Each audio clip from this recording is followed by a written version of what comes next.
Afternoon, good afternoon, good afternoon. सबको मेरी आवाज आ रही है? Good afternoon. हाँ गुड जी, आफ्टरनून, गुड आफ्टरनून। क्या हाल चाल आप लोगों के? बढ़िया। हाल चाल ठीक सबके? Thank you. Okay, good. बढ़िया तो बढ़िया सर, आज थैंक यू।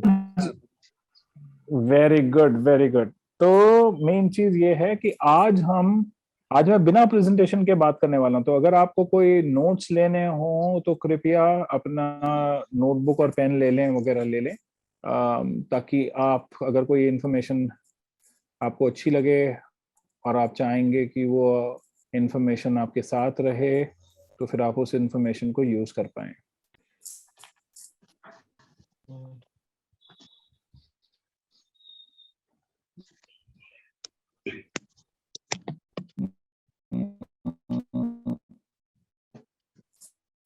अभी भी थोड़े बहुत लोग ज्वाइन कर रहे हैं।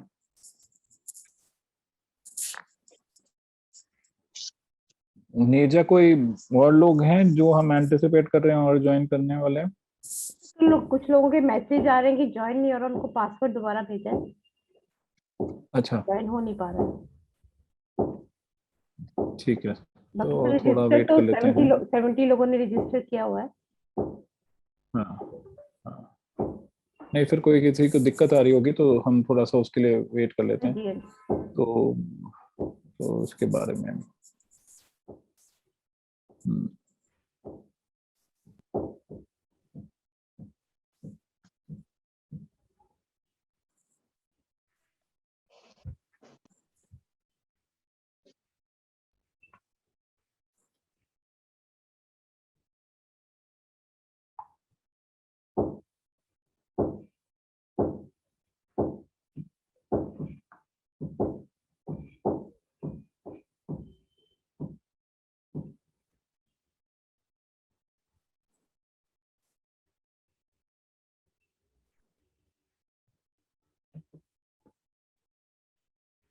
फिर एक दो नए न्यू लोग हैं, अगर उनका इंट्रोडक्शन लेना है तो ले सकते हैं तब तक। हाँ, आप लोग हाँ, मीना कौन कौन है नए? मीना आप बताओ। Hello sir. हेलो सर, पहले भी एक बार आपका लिया था हाँ जी। मैंने, जब आपने थैंक्स करना सिखाया था, वो चीज आपकी बहुत अच्छी लगी थी कि हर पल हर चीज का हम थैंक्स अच्छा, करते जाएंगे गॉड को। तो वो मेरी बेटी ने भी बहुत पूरा अटेंड किया था, तो बहुत अच्छा लगा था। उससे वो कुछ चीज़ हम हेल्प जो मिला छोटी छोटी, हाँ जी बिल्कुल, एक एनर्जी सी आ जाती है। और उसको यूज करके देखा? हाँ जी बिल्कुल, वो तो कर ही रहे हैं। अच्छा, और प्रैक्टिकल प्रैक्टिकल लाइफ में कुछ फर्क पड़ा? आर्थिक रूप से या किसी भी रूप से कोई फर्क पड़ा थैंक यू करने से? हाँ सर, स्टेबल है, जैसे कहते हैं ना, हर एक की लाइफ में फिलहाल उतार चढ़ाव आ रहे हैं फाइनेंशियली भी, तो उसमें अंदर से हम हाँ, डगमगाते नहीं है, तो उसमें एक स्टेबिलिटी आ जाती है अंदर से कि कोई नहीं, डर नहीं स्टेबिलिटी रहता। अंदर से आ जाती है, वो बहुत अच्छी बात है। मगर फाइनेंशियली भी कोई आपको इजाफा दिखा, कुछ चेंजेस दिखे पॉजिटिव? नहीं, अभी तो वो चीज नहीं है सर, अभी तो थोड़ा सा डाउन ही है, लेकिन उसमें भी थैंक्स निकलता है कि उसमें भी हमें कुछ चीजें सिखा के जा रही हैं।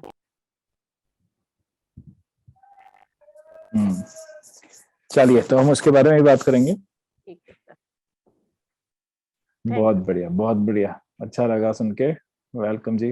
हाँ जी, और कौन है नए नए आज? ज्योति, आप बात करोगे? मैं रिक्वेस्ट करूंगी सब लोग अपने वीडियोस ऑन कर लेना, सब लोग एक दूसरे को देखे तो सही, तभी तो इंटरेक्शन होगा। अच्छा,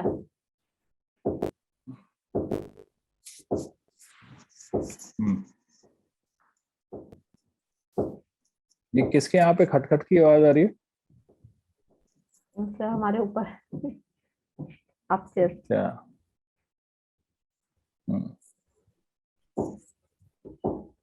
हाँ जी मीना जी, आप बताओ, आपने ज्वाइन किया तो क्या एक्सपेक्ट कर रहे हो वेबिनार से?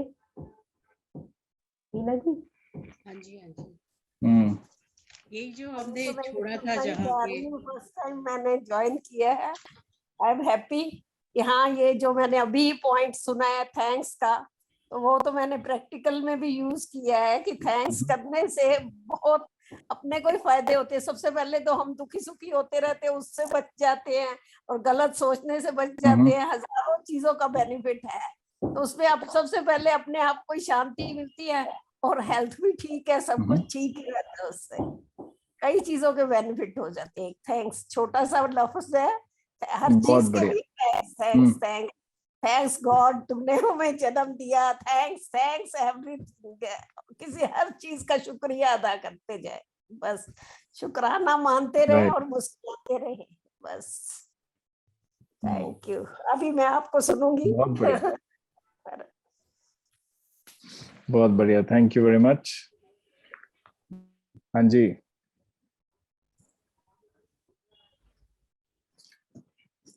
शुरू करें फिर, जी सर स्टार्ट करो। क्योंकि क्यों नहीं ज्वाइन हो रहा? कुछ लोगों के मैसेज आ रहे, ज्वाइन नहीं हो रहा उनका। पासवर्ड तो दोबारा दिया है सबको। ये हमारे मीटिंग्स का यूजुअल रहता है ना। हाँ जी। हाँ, तो इसका कोई सोल्यूशन ढूंढना पड़ेगा, क्योंकि ये बार बार हो रहा है, तो फिर कुछ गड़बड़ है। हाँ जी। एक बार समझ में आता है, बार बार नहीं।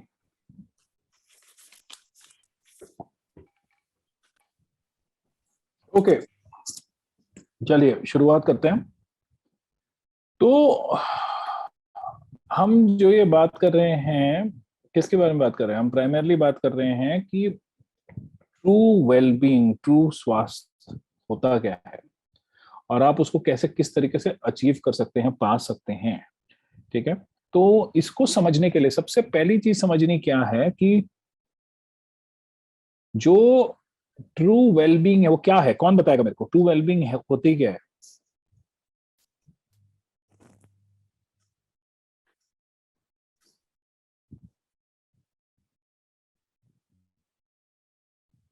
ये बताइए, ट्रू वेलबींग होती क्या है?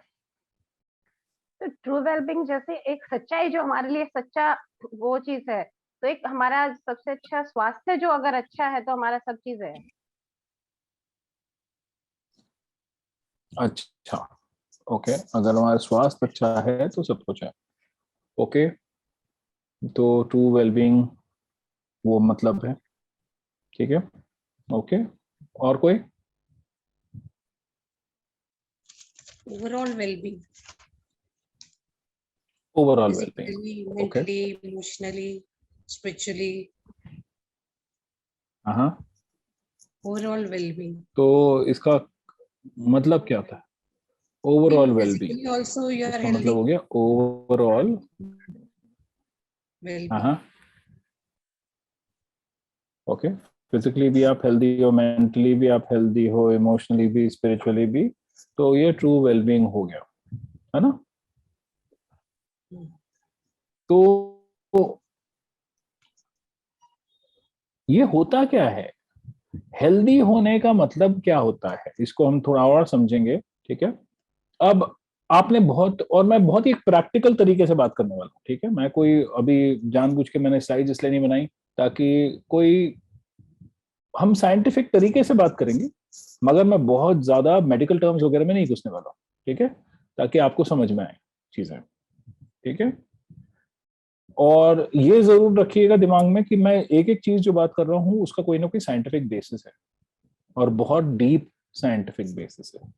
ओके, थोड़ा बहुत साइंटिफिक बेसिस मैं आपको बताऊंगा भी। तो सबसे पहली चीज समझना यह है कि हेल्थ होती क्या है।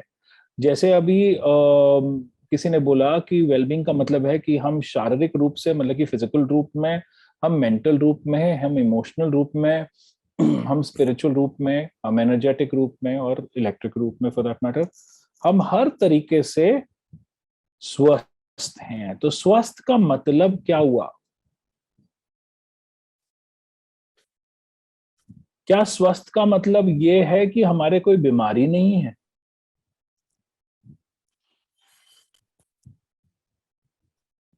या स्वस्थ क्या होता है?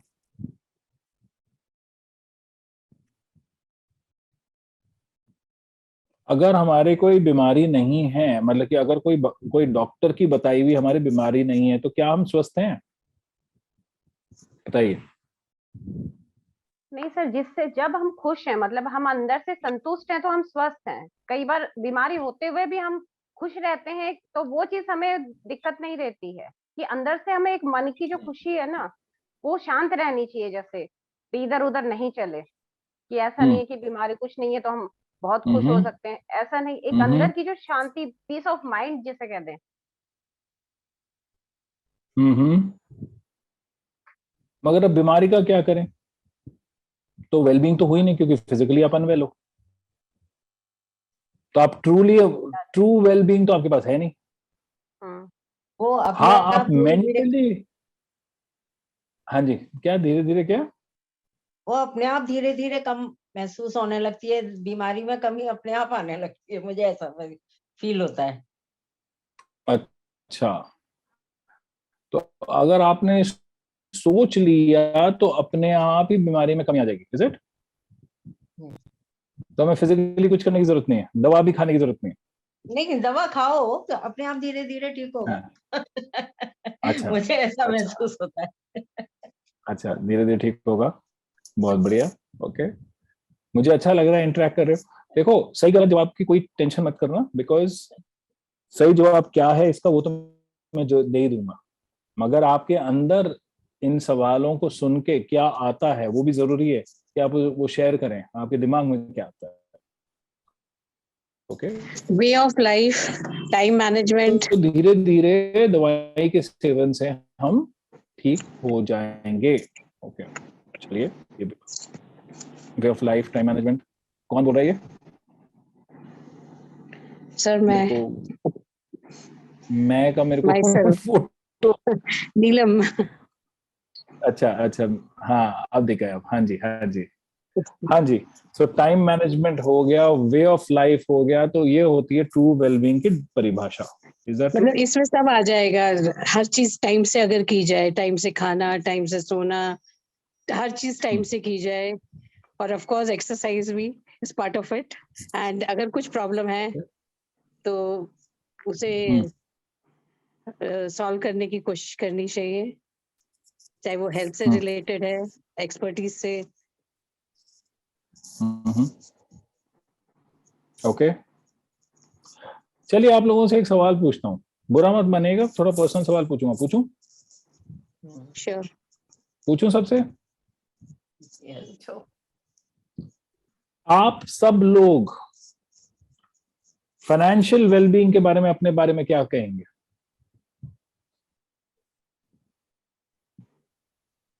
ये भी बहुत जरूरी है, बहुत इंपॉर्टेंट एस्पेक्ट है फाइनेंशियल वेलबींग। आप फाइनेंशियल वेलबींग के बारे में, अपने बारे में क्या कहेंगे कि आप फाइनेंशियली वेलबींग है आपके या नहीं है? नहीं है या? बिल्कुल। सर अगर हम रिवर्स में जाते हैं, अपना आप 20 साल पहले का फ्यूचर पास्ट देखते ना हैं, ना तो ना आज ना वेलबिंग है। ना ना ना ना ना ना ना ना ना ना, रिवर्स में नहीं अच्छा, जाना। अभी आज का पूछ रहा हूँ। आज का तो जरूरतें है सर आज की हमें। हैं, हाँ, जितना कल है उतना कल की नहीं थी, आज की जरूरत है। है सर। क्या आप संतुष्ट हैं उस एक्चुअली एरिया में? नीड्स और वांट्स दो चीजें हैं अभी। हम्म हाँ, अगर नीड्स को लेके अगर बात करेंगे, यस आई एम सेटिस्फाइड। अगर वांट्स है वो तो फिर अनलिमिटेड है, वांट्स को तो हम सेटिस्फाई कर ही नहीं सकते ना। अच्छा, हम नीड्स जो वांट्स को है, सेटिस्फाई नहीं कर सकते तो नीड्स फिर? जो है सेटिस्फाइड है। पर अगर हमें जैसे हाँ, वांट्स का मतलब है, अगर एक चीज है तो हमें दूसरी चीज चाहिए, तो वो नहीं सेटिस्फाई कर सकते। मतलब then you are not happy, I must say. उसी के पीछे भागते रहेंगे। इंटरेस्टिंग। ओके ओके, तो मतलब कि वांट्स नहीं होनी चाहिए। नहीं हो, ठीक है, एक लिमिट होनी चाहिए हर चीज की। इफ यू हैव इनफ, जैसे है, आपकी नीड्स पूरी हो रही हैं, तो I think I am satisfied. उससे ज्यादा मुझे नहीं चाहिए। So is it only about needs? ये मैं Is it अपनी only about फीलिंग needs? बता रही हूँ at this age. When I was young तब At this वांट्स भी age, थे, let me tell you. With the it's age only about हमारी needs. वांट्स कम हो अच्छा जाती हैं। अच्छा, तो अब वांट्स नहीं है। और अच्छा, वांट्स कम हो गई। वांट्स कम हो जाती हैं, एग्जैक्टली। ऑफ कोर्स नीड्स तो फुलफिल होनी ही चाहिए, जो नीड्स हैं। तो आपकी अब वांट नहीं है। आप मुझे एक वांट्स चीज बताओ, स्पिरिचुअल एवोल्यूशन लिमिट की हो आपकी गई। वांट नहीं है? नहीं, वो तो है ना, वो भी नहीं सेटिस्फाई हो रही है। स्पिरिचुअल एवोल्यूशन की, स्पिरिचुअल स्पिरिचुअल एवोल्यूशन बात की जो आप वांट है वो है या नहीं है? नहीं, वो तो है और वो चल रही है ना, वो भी साथ साथ। अच्छा, वो भी चल रही है। Okay okay, alright. सो देखिए, सबसे पहली चीज जो हमें समझने की जरूरत है कि अगर हमें वेलबींग चाहिए, ठीक है, आप लोगों ने में से कई लोगों ने उसके बारे में बात करी या उसकी तरफ इंडिकेट किया, तो मैं थोड़ा सा आपको बता दूं। Wellbeing actually begins with, wellbeing कहां से शुरुआत होती है उसकी? उसकी शुरुआत होती है आपकी स्टेट ऑफ बीइंग से। आप अपने आप को आज कितना संतुष्ट पाते हैं, वहां से वेलबींग शुरू होती है। चाहे वो फिजिकल हो, चाहे वो मेंटल हो, चाहे वो इमोशनल हो, चाहे वो स्पिरिचुअल हो, चाहे वो एनर्जेटिक हो, या चाहे वो इलेक्ट्रिक हो। आप अपने आप को कितना परिपक्व पाते हैं वहां पे। आप अपने आप को कितना वेलबींग, मतलब कि वेल समझते हैं। ओके, तो अब ये जो वेल बीइंग है, मतलब कि स्टेट ऑफ बीइंग है, ये स्टेट ऑफ बीइंग किस चीज के ऊपर निर्धारित होता है?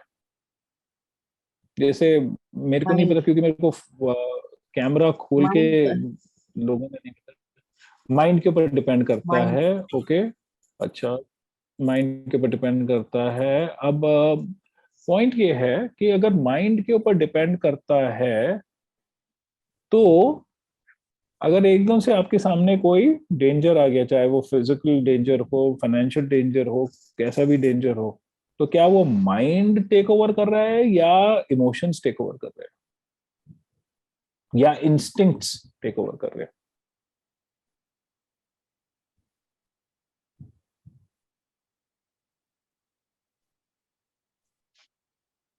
इमोशंस ही तो करेंगे सर, एकदम तो जो अगर कुछ आता आगे हमारे।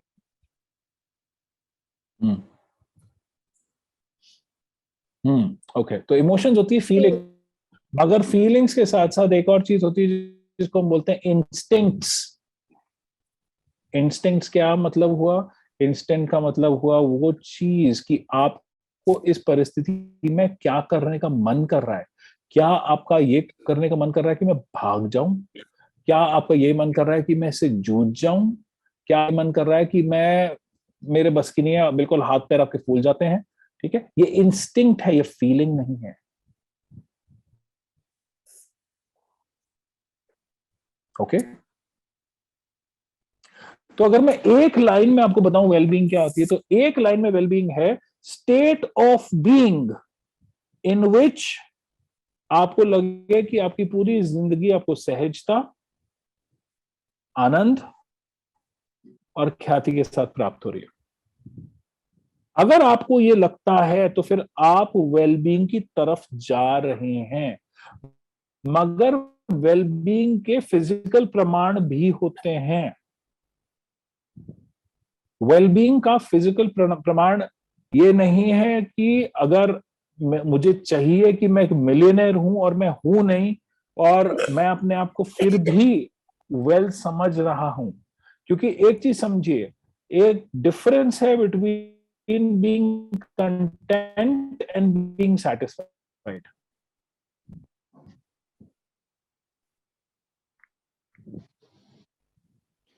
कंटेंट होना जरूरी है, क्योंकि अगर आप कंटेंट नहीं होंगे तो क्या इंपैक्ट हो जाएगा आपका state of being. State of being का मतलब क्या? आज आप कैसा महसूस कर रहे हैं अपनी जिंदगी के हर हर एस्पेक्ट के बारे में, हर पलड़े के बारे में, पलड़ा ही बोलेंगे शायद, या हर क्षेत्र के बारे में, हर एरिया के बारे में आप कैसा महसूस कर रहे हैं, वो हो गया आपका स्टेट ऑफ बीइंग आज। उसमें कोई सही नहीं है, उसमें कोई गलत नहीं है। जैसे मेरे ख्याल से किसने, नीलम जी ने शायद बोला था कि नीड्स फुलफिल्ड हैं, वांट्स कम है, शायद नीलम जी ने बोला था। हाँ, नीलम जी यस, आपने बोला एग्जैक्टली। था? Yes, yes. अच्छा, हाँ, तो अब चक्कर ये है कि नीड्स पूरी हो गई हैं तो हमारे को वांट्स नहीं है। ओके, वांट्स नहीं है या नहीं वांट्स है कम है, एग्जैक्टली। इसलिए मुझे हाँ, लगता है, कम होती हाँ, तो जाती है कम है लाइफ में। वांट्स। राइट। देखिए, अब एक और चीज समझने की जरूरत है कि क्या वांट्स हमारी ट्रूली कम होती जाती हैं मैं अपने कंटेस्ट में बोल रही हूँ या सर। वांट्स चेंज होती है? नहीं नहीं, वो हाँ, बिल्कुल ठीक चेंज, है, वो बिल्कुल ठीक है एग्जैक्टली, आपकी, मैं चेंज वर्ड डिबेटिंग ऑन बिल्कुल दैट ठीक है बिकॉज इट आपका। इज, हाँ, बिकॉज वो एक इंडिविजुअल चीज है, वो बहुत ही इंडिविजुअल चीज है। ठीक है, और अब इंडिविजुअल चीज क्यों जरूरी है? क्योंकि अब अगर आपको हेल्थ को समझना है, ट्रू वेलबींग को समझना है, तो आपको ये समझना जरूरी है जो एक जने के लिए जिसने काम करा, जिस चीजों ने, ठीक है, जिस प्रिस्क्रिप्शन ने, ओके, जिस मेथोडोलॉजी ने एक जने के लिए काम करा, वो जरूरी नहीं है आपके लिए काम करे। राइट। एग्जैक्टली। कई लोग सो ये एक बहुत बड़ी मिथ्या है हेल्थ के बारे में कि कोई किसी के पास जाता है, बोलता है यार तू तो बहुत पतला हो गया, या तू तो बहुत पतली हो गई है, कैसे फिट हो गए, मुझे बता दो तुम्हारी डाइट क्या है, मैं भी फॉलो कर लूं, मैं पतला हो जाऊंगा, मैं फिट हो जाऊंगा। हो सकता है आपके कोई फायदा हो, मगर यह भी हो सकता है आपके नुकसान हो। क्यों? क्योंकि कोई भी एक ऐसा प्रोटोकॉल नहीं है जो दुनिया में सबको फिट बैठता हो, नहीं हो सकता। 7.98 बिलियन लोग हैं इस दुनिया में, ठीक है, 7.98 बिलियन लोग हैं इस दुनिया में, ठीक है। तो उसमें से मतलब कि 7.98 अलग अलग तरीके से वेलबींग हर जना एक्सपीरियंस करेगा।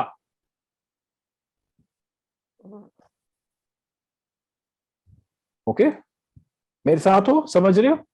हाँ जी। ओके, तो अगर हम हर जना वेलबींग को अलग तरीके से एक्सपीरियंस करते हैं, तो क्या हम अपनी तुलना किसी और के साथ कर सकते हैं? नहीं नहीं, लेकिन बिल्कुल करने तो नहीं। चाहिए सर, कर नहीं सकते। एग्जैक्टली क्योंकि हम ये करते हैं तो क्या इंपैक्ट होता है? स्टेट ऑफ बीइंग, इफेक्ट होता है। हाँ जी, और उसी कारण से क्या पिट जाता है? Well being.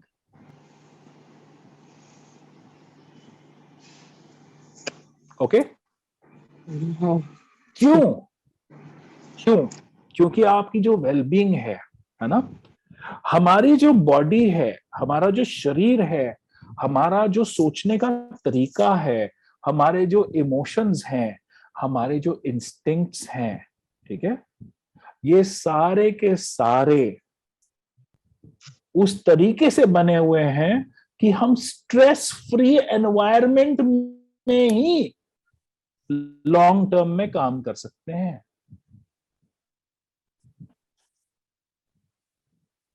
हमको अगर लगातार स्ट्रेस मिला तो क्या होगा?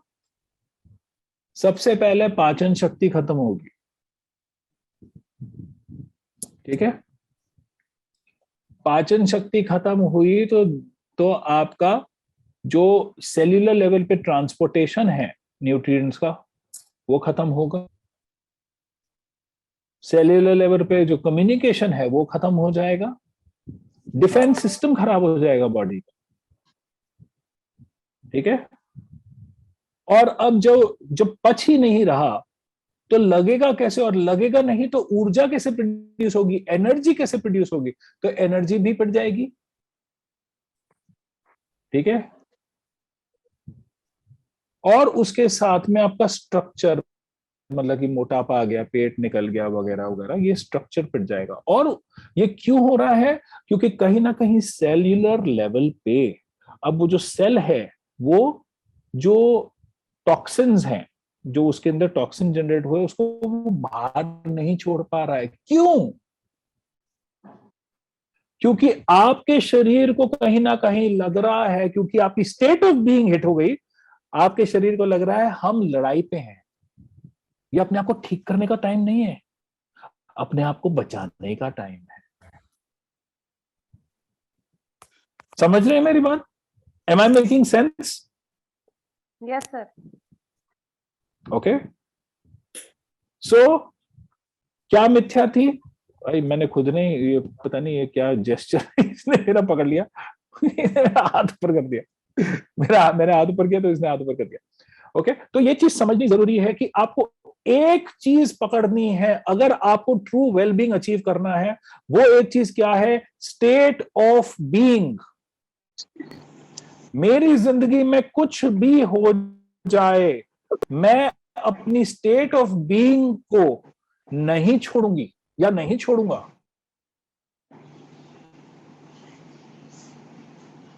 स्टेट ऑफ बीइंग क्या होना चाहिए?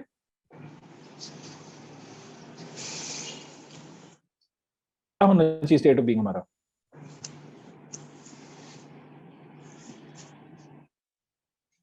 कृतज्ञ, जैसे हमने बोला ग्रैटिट्यूड के बारे में बात करी, कृतज्ञ, और उसके साथ साथ और क्या?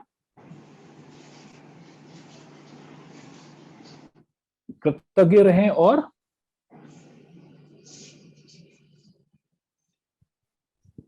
क्या होना चाहिए state of being? Neelam ji.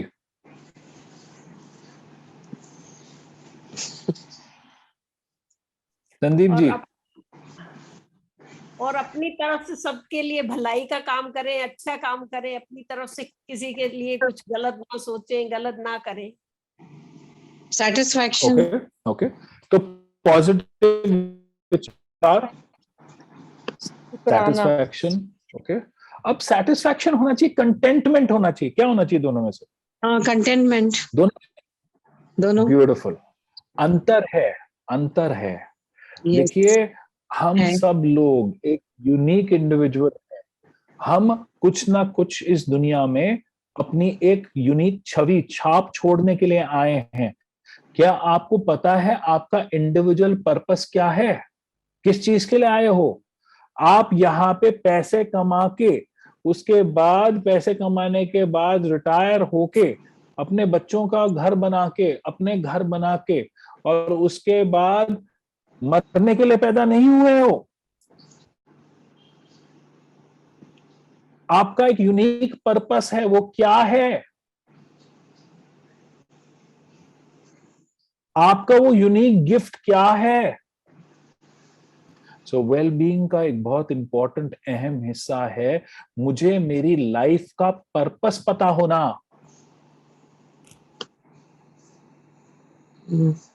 कई लोगों को लगता है भाई हमने देखो बच्चे बच्चे बसा दिए, घर बसा दिए, उनके उनके घर बना दिए, उनके लिए थोड़ा बैंक बैलेंस छोड़ दिया, ठीक है, प्रॉपर्टी छोड़ दी, तो हमारा काम पूरा हो गया। नहीं,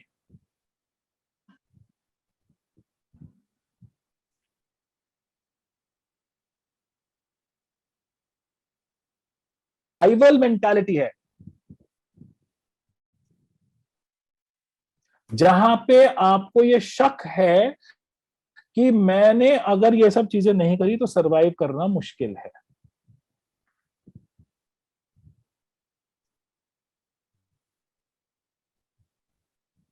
सर्वाइवल मेंटालिटी कभी भी आपको लॉन्ग टर्म में वेलबींग की संतुष्टता नहीं देगी, कभी नहीं देगी। हम लोगों ने सबने बहुत पैसे कमाए होंगे, करेक्ट?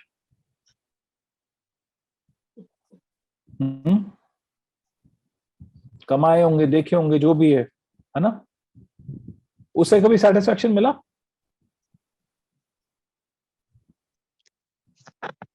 नहीं मिला ना? हाँ, जरूरत तो पूरी हो गई, मगर सेटिस्फैक्शन मिला? लिमिटेड कमाया, सेटिस्फाइड है लिमिटेड कमाया, सेटिस्फाइड है अच्छा, सेटिस्फाइड हो या कंटेंट हो? सेटिस्फाइड हूं मैं तो। आप सेटिस्फाइड हो। सेटिस्फाइड का मतलब क्या? सेटिस्फाइड का मतलब ये होता है कि आपके कोई डिजायर नहीं है। नहीं है? डिजायर खत्म। बताइए डिजायर। डिजायर इंसान को पता है इंसान के डिजायर कब खत्म होते हैं? जब मरता है। बस इस टाइम तो ये है कि भगवान शांति से उठा ले, हॉस्पिटल में ना हाँ, जाना देखो पड़े। देखो देखो देखो, किस चीज की वेट कर रहे हो, किस चीज की वेट कर रहे हो? बस जाने मगर की। निशा जी, अभी आपका जो यूनिक पर्पस है, हाँ क्यों, अभी आपके शारीरिक व्याधियां क्या हैं बताइए, क्या क्या दिक्कतें हैं? बीपी है, थायराइड है, शुगर है, सब कुछ है। हाँ, बीपी है, थायराइड है, शुगर है। तो क्या चीज इंपैक्ट हो रहा है इनके लिए? State of being, state of being. अगर आज की तारीख में मैं आपको ये बताऊं कि आपकी ये जो बीपी है, थायराइड है, शुगर है, ये तीनों चीजें जड़ से खत्म हो सकती हैं, आप फिर भी जल्दी जाना चाहोगे? हैं जी? आप फिर भी जल्दी कहाँ? जाना चाहोगे ऊपर, हाँ, रब के पास? मेरे काम हो गए फिर भी और जाना? क्या, भगवान उठा ले। अच्छा जी, काम भी हो गया आपका? क्या काम करने आए थे इस दुनिया में? अरे बच्चों की शादियां कर दी, अपने सब सेट हो गए, मेरे अच्छा, क्या काम है अब जिंदगी में। बस फ्रेंड्स के साथ एंजॉय करते हैं। Interesting, interesting. मैं आपको एक कहानी बताता हूं जो मेरे साथ हुई। मेरे को एक जापानीज एमडी ने, जापानीज मैनेजिंग डायरेक्टर ने एक बार बुलाया, ठीक है, यहाँ पे नेहरू प्लेस, दिल्ली की बात है। बुलाया उन्होंने, और उन्होंने बोला, डॉक्टर साहब मैं बहुत चिंतित हूँ, मैं चाहता हूँ कि आप थोड़ी मेरी आके मदद करें। मैं गया वहां पे, मैंने बताइए क्या है प्रॉब्लम।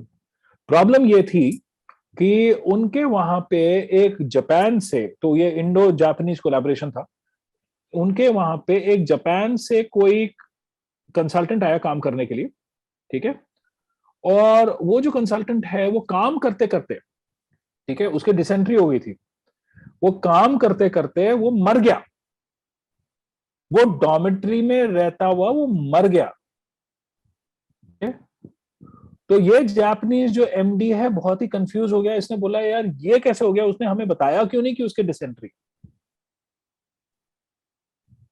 प्रॉब्लम ये थी वहां पे, कल्चर ये है, लोग अपनी प्रॉब्लम्स के बारे में बात नहीं करते हैं, शारीरिक कष्ट के बारे में बात नहीं करते हैं, इसलिए उसने उसको उस चीज को अपनी वीकनेस समझ के उसने नहीं बताया, ठीक है। और उसके बाद में, चलिए ये जो हुआ वो एक अलग टॉपिक है, अलग चीज के लिए टॉपिक है, मगर उसके बाद में जो अचंभे वाली बात थी, जब मैंने इनका, ये एमडी साहब ने बोला कि डॉक्टर साहब पहले तो आप मेरा साइको एनालिसिस करो, मेरे दिमाग में खराबी है क्या, मैं ऐसे लोगों को हैंडल ही नहीं कर पा रहा, कैसे लोग, ये बंदा मर कैसे गया। तो उसने बहुत ज्यादा इम्पैक्ट ले लिया अपने ऊपर, और फिर उसने बोला कि आप मुझे, मेरे को एक बार साइको एनालिसिस करो। तो मैंने उनसे पूछा चलिए आप बताइए, वो 62 साल के थे, ठीक है। तो मैंने बोला कि आप मेरे को बताइए आपका लाइफ का उद्देश्य क्या है, ठीक है, लाइफ का उद्देश्य क्या है। उस इंसान ने बड़े क्लियरली बोला, क्या बोला, शुरू में लाइफ के जो शुरू के 40 साल थे, 50 साल थे, ठीक है, वो मेरा कंट्रीब्यूशन था मेरे बच्चों की तरफ और मेरे कॉर्पोरेट की तरफ, राइट। ठीक है। 65 साल की उम्र में मैं यहां से रिटायर हो जाऊंगा, उसके बाद मेरा पर्पस है मेरे देश के प्रति, मेरे विश्व के प्रति। 65 साल की उम्र में वो इंसान, आयरन मैन करके एक बहुत टफ मैराथन होती है, जिसमें आपको तैरना भी पड़ता है, आपको साइकिल भी चलानी पड़ती है, आपको दौड़ना भी पड़ता है, वो उसके लिए तैयारी कर रहे थे, और वो रॉक क्लाइंबिंग करते हैं। जब मैंने उनसे बातचीत करी, उन्होंने कितने साल के लिए प्लानिंग करी थी, उन्होंने प्लानिंग करी थी 120 साल के लिए। हम भारतीय कितने सालों के लिए प्लानिंग करते हैं? हम अपने घर में बच्चों को बसा देते हैं, बस मगर अपने देश को भूल जाते हैं, अपना यूनिक कंट्रीब्यूशन भूल जाते हैं, और फिर हम वेट करते हैं रब उठा ले। ओके, ये निशा जी की बात नहीं है, निशा जी ने बताया, बहुत अच्छी बात है। कई लोग जो बता नहीं रहे हैं, जिन्होंने बात नहीं करी है, ये हमारा स्टेट ऑफ माइंड है, मेरे खुद माँ बाप का स्टेट ऑफ माइंड है।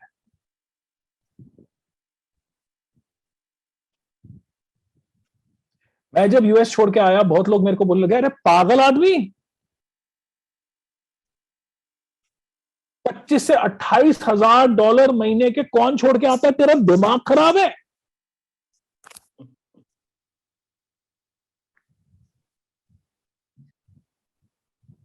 मेरा वो उद्देश्य नहीं है, मुझे मेरा लाइफ पर्पस पता है और मैं उसकी तरफ जा रहा हूं। तो वेलबींग के लिए बहुत जरूरी है कि आप अपना लाइफ पर्पस, अपने जीवन का लक्ष्य, उद्देश्य ढूंढें।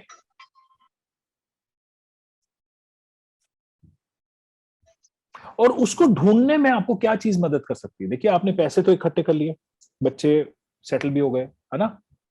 तो अब क्या है, आपके कीबोर्ड पे अगर आप देखेंगे, अगर आप लोगों ने लैपटॉप से ज्वाइन कर रखा है, तो कीबोर्ड पे एक टॉप लेफ्ट कॉर्नर पे एक की होती है जिसपे ESC लिखा होता है। ESC या तो लेफ्ट कॉर्नर में होगी या राइट कॉर्नर में होगी, है ना? Escape. लेफ्ट या राइट में, है ना? एस्केप ना? Yes. तो इसको याद रख लो। अपनी जिंदगी में वेलबींग की तरफ जाना चाहते हो तो इसको याद रख लो। E stands for experiences. Okay. आप अपनी जिंदगी में और क्या अनुभव करना चाहेंगे? सिर्फ अच्छे एक्सपीरियंसेस ही नहीं, किस किस प्रकार के अनुभव करना चाहेंगे? क्या आप किसी बस्ती में जाके किसी गरीब की मदद करने का अनुभव करना चाहेंगे? क्या आप कोई इस टाइप की डिश जो वैसे कभी आपने सोचा नहीं खाओगे, मगर एक बार खाने की लालसा है? एक्सपीरियंसेस। दूसरा, S stands for skills. Skills और ग्रोथ दोनों। मैं अपनी जिंदगी में क्या स्किल और क्या ग्रोथ लेना चाहता हूं या लेना चाहती हूं?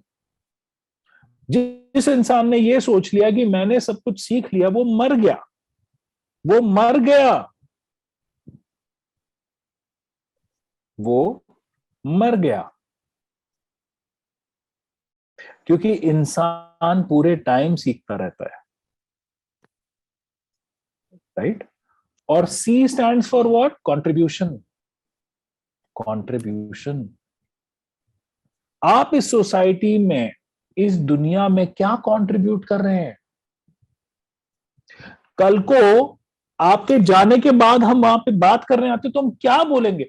बहुत सज्जन इंसान थे जिन्होंने अपने परिवार को पूरा परिपक्व कर दिया, मगर उसके आगे कुछ ना करा।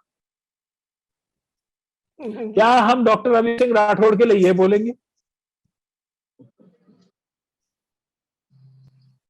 एक्सपीरियंसेस, स्किल्स, कंट्रीब्यूशन, ये है आपकी आपकी जिंदगी में सैटिस्फैक्शन की कुंजी, जो आपको किस टाइप का किस टाइप की वेलबींग देते हैं? इमोशनल और मेंटल।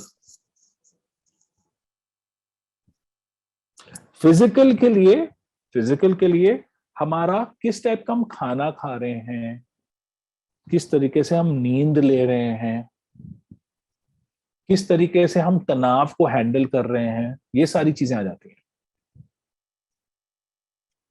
ठीक है? ओके।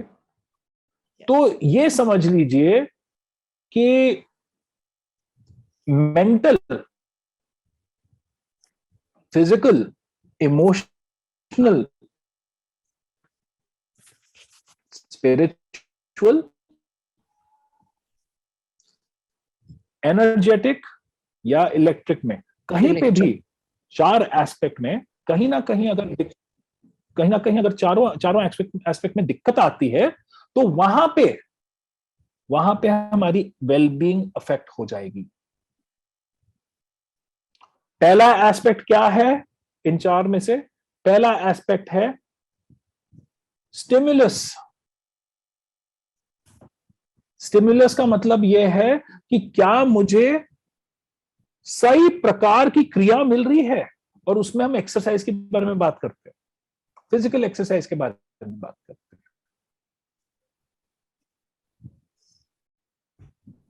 मगर क्या हमने कभी अपने रिलेशनशिप्स के बारे में सोचा है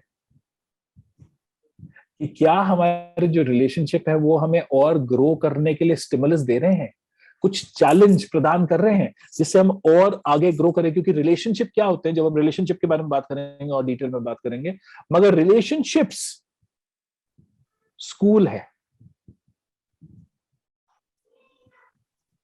रिलेशनशिप एक स्कूल है।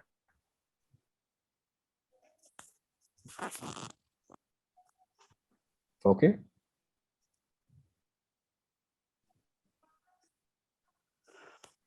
जो आपके ग्रोथ के लिए, ठीक है, उससे सीखना। तो नरिश, तो पहले स्टिमुलस हो गया फिजिकल लेवल पे, इमोशनल लेवल पे, मेंटल लेवल पे, एनर्जेटिक लेवल पे, ठीक है, स्पिरिचुअल लेवल पे, ठीक है। तो स्टिमुलस, सही प्रकार का स्टिमुलस मिलना, सही प्रकार की क्रिया मिलनी, और कौन डिसाइड करेगा सही है आपके लिए नहीं है? आप खुद, आपके आपका अंतर्मन बता देगा इससे आपको खुशी मिल रही है नहीं मिल रही है, इससे आपको उस इंसान के पास जाने का मन कर रहा है, उससे दूर जाने का मन कर रहा है, वो अंतर्मन आपको बताएगा। और वो अंतर्मन तभी आपसे बात करेगा जब आप उससे कनेक्टेड होगे। ये भी आपको बताऊंगा कि हम कनेक्टेड कैसे नहीं होते, कैसे फंस जाते हैं हम, वो भी बताऊंगा मैं आपको, ठीक है। तो स्टिमुलस क्लियर है? किसी को कोई ज्यादा कंफ्यूजन तो नहीं हो रहा ना, मतलब कि मेरी बात समझ में आ रही है? मैं कोशिश कर रहा हूं बहुत ही सरल भाषा में बात करने की। इंटरेस्टिंग है, बोरिंग है, वो तो बता दो। इंटरेस्टिंग है, इंटरेस्टिंग। इंटरेस्टिंग है। कभी आपने किसी डॉक्टर को ऐसे बारे में ऐसी तरीके से बात करते हुए सुना है? नहीं।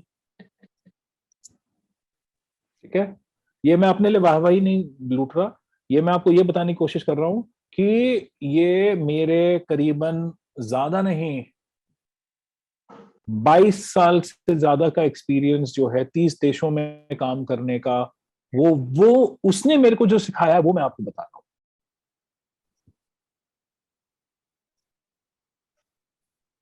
ठीक है, और जो एक्सपीरियंस एक मनोवैज्ञानिक होने का, एक फंक्शनल मेडिसिन प्रैक्टिशनर होने का, इन सब चीजों ने जो मेरे को सिखाया, मैं आपसे वो शेयर कर रहा हूं कि मरीज कैसे ठीक होता है, कैसे ठीक नहीं होता।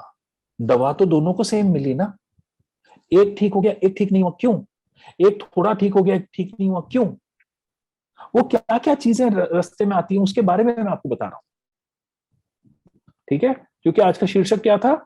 ट्रू वेलबींग क्या है और कैसे आप उसको पा सकते हैं। तो पहला चीज है अपना स्टिमुलस देखो।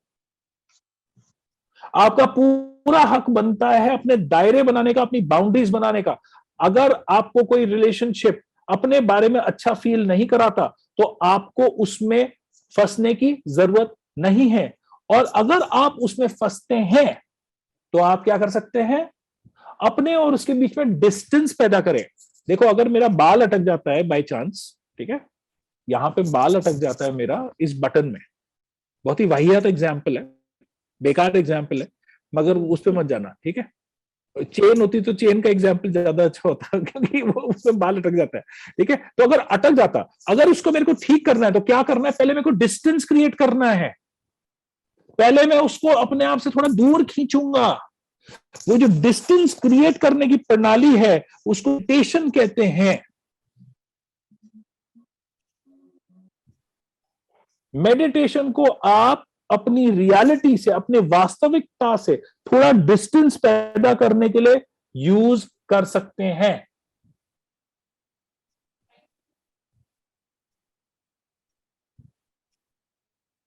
Does that make sense?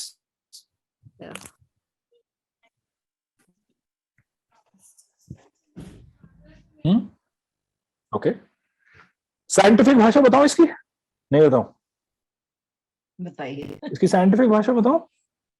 इसकी साइंटिफिक भाषा ये है कि जब हम यूजुअली अपनी जिंदगी में अपना जीवन व्यतीत कर रहे होते हैं तो हम बीटा ब्रेन वेव लेवल पे होते हैं। बीटा ब्रेन वेव लेवल जो है वो 14 हर्ट्स, मतलब कि 14 साइकिल आपका दिमाग एक सेकंड में रन कर रहा होता है इतनी तेजी से। तो उसमें आप क्या होते हो, हड़बड़ाहट में, अरे यार जल्दी जल्दी कर लो यार, अरे यार सब कुछ कर लो, अरे यार ये हाल होता है आपका। जब आप मेडिटेशन करते हो तो आप वो 14 हर्ट्ज से, बीटा से आप अल्फा ब्रेन वेव लेवल पे आते हो जो है 10 हर्ट्ज पर सेकंड। क्या है, अब क्या होगा, थोड़ी शांति मिलेगी। वो जो शांति मिली उससे आपको वो डिस्टेंस मिल गया, जहां पे अब आप ये सोच सकते हैं ये मेरे लिए हानिकारक है, ये मेरे लिए फायदेमंद है, ये मेरे को अंदर महसूस करना है या मेरे को अब इसके सामने एक ढाल बनानी है। राइट। ठीक है, सो पहले जो भी स्टिमुलस, स्टिमुलस के बाद क्या आया, नरिशमेंट। नरिशमेंट फिजिकल के लिए खाना हमें पता है, मगर रिलेशनशिप के अंदर नरिशमेंट क्या हुआ आप पूछेंगे, love, feeling good about yourself, feeling cared for, कोई आपकी केयर करता है, कदर करता है, ये नरिशमेंट है। ठीक है,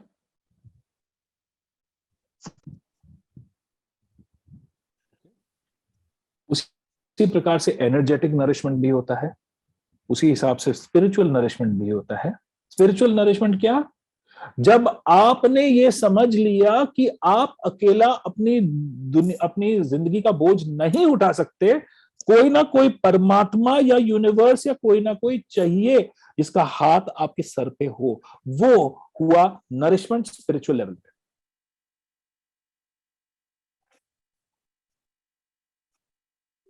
ठीक है, नेक्स्ट आ गया रेस्ट। अब पूरे टाइम हम नरिशमेंट करते रहेंगे या पूरे टाइम हम क्रिया करते रहेंगे, मतलब स्टिमुलस करते रहेंगे तो थक तो जाएंगे ना, तो कभी ना कभी ब्रेक भी तो लेना होगा, वो रेस्ट। फिजिकल लेवल पे हम स्लीप करते हैं, ठीक है, स्पिरिचुअल लेवल पे हम हो सकता है कि अपनी जो प्रैक्टिस है उसको थोड़ा सा कभी कभार इरेगुलर कर ले, वो भी रेस्ट होता है। ठीक है, ओके। थॉटलेसनेस, जब आप मेंटल लेवल पे थॉटलेसनेस, कि मैं किसी भी चीज के बारे में सोच नहीं रहा हूं या रही हूं, वो रेस्ट हुआ मेंटल लेवल पे। ठीक है, इमोशनल लेवल पे हूं कि मैं एक शून्य अवस्था में हूं, शून्य अवस्था, ना पॉजिटिव ना नेगेटिव, मैं शून्य अवस्था में हूं, वो हुआ इमोशनल रेस्ट। और इसके बाद जो चौथा आ जाता है वो है डिटॉक्सिफिकेशन। फिजिकल लेवल पे डिटॉक्सिफिकेशन उन सब जहरों से जो हमें जहर मिल रहे हैं, ना चाहते हुए भी मिल रहे हैं। कौन से हैं वो जहर, आपके खाने के अंदर जो रंग है वो जहर, जो आपकी सब्जियों के ऊपर, हमारी सब्जियों के ऊपर जो कीटनाशक यूज करे गए वो जहर, वो फिजिकल लेवल पे है। ठीक है, खाने जैसे दिखने वाले पदार्थ मगर खाना नहीं, वो जहर। अभी मेरे को सुनने में आया, क्या प्लास्टिक के राइस तो सुना ही था मैंने, अभी प्लास्टिक का कुछ और भी आ गया, बंद गोभी, चाइना ने लेटेस्ट, हाँ प्लास्टिक की नहीं और भी कुछ आ गया, वो तो बंद गोभी भी पुरानी होगी, अब लेटेस्ट उन्होंने कुछ और भी लिया है। तो ये टॉक्सिन्स हैं, ये फिजिकल लेवल पे टॉक्सिन्स है, इसका डिटॉक्सिफिकेशन चाहिए। ठीक है, और आपके मेंटल लेवल पे क्या टॉक्सिन है, ईगो। ईगो जो आपको बोलती है अरे तेरे जो दिक्कत है ना वो सिर्फ तेरी है और किसी को पता नहीं है, जो आपको आइसोलेट कर देती है। अरे दिमाग नहीं लगाया तो सॉल्व कैसे करोगे? ईगो बोलती है ये सब चीजें। अरे ये डॉक्टर साहब बकवास कर रहा है, इसको कुछ नहीं पता। ईगो बोलती है ऐसी चीजें। ठीक है। कईयों के स्पिरिचुअल ईगो डेवलप हो जाती है। अरे हम तो इतने घंटे मेडिटेशन करते हैं, हम तो फलाना है। अरे जिस जिस फिजिकल अस्तित्व से छोड़ने की कोशिश कर रहे हो उसी में घुस रहे हो। तो वो स्पिरिचुअल ईगो सबसे खतरनाक वाली होती है। हम फलाना जगह पे पहुंच गए। देखिए जहां पे भी पहुंचे हैं वो आप अपने लिए पहुंचे हैं। जब भी कोई दूसरा वहां पे पहुंचेगा वो अपने लिए पहुंचेगा। वो जो एक एक्सपीरियंस होता है, अनुभव होता है, वो हम तुलना नहीं कर सकते उसकी, और हम उसकी व्याख्या भी नहीं कर सकते। जब आप स्पिरिचुअली असेंड करते हैं, इवॉल्व करते हैं, आप उसकी व्याख्या भी नहीं कर सकते। इतना मनमोहक, इतना अद्भुत वो एक्सपीरियंस होता है। ओके, तो वो डिटॉक्सिफिकेशन उसका। ठीक है, एनर्जेटिक लेवल पे डिटॉक्सिफिकेशन क्या? अगर हमने एक चक्रा को, जैसे मूलाधार चक्र को हमने बहुत ज्यादा संचालित कर रखा है, बाकियों पे हमने ध्यान नहीं दिया, तो वो बहुत ज्यादा स्टफ हो जाएगा।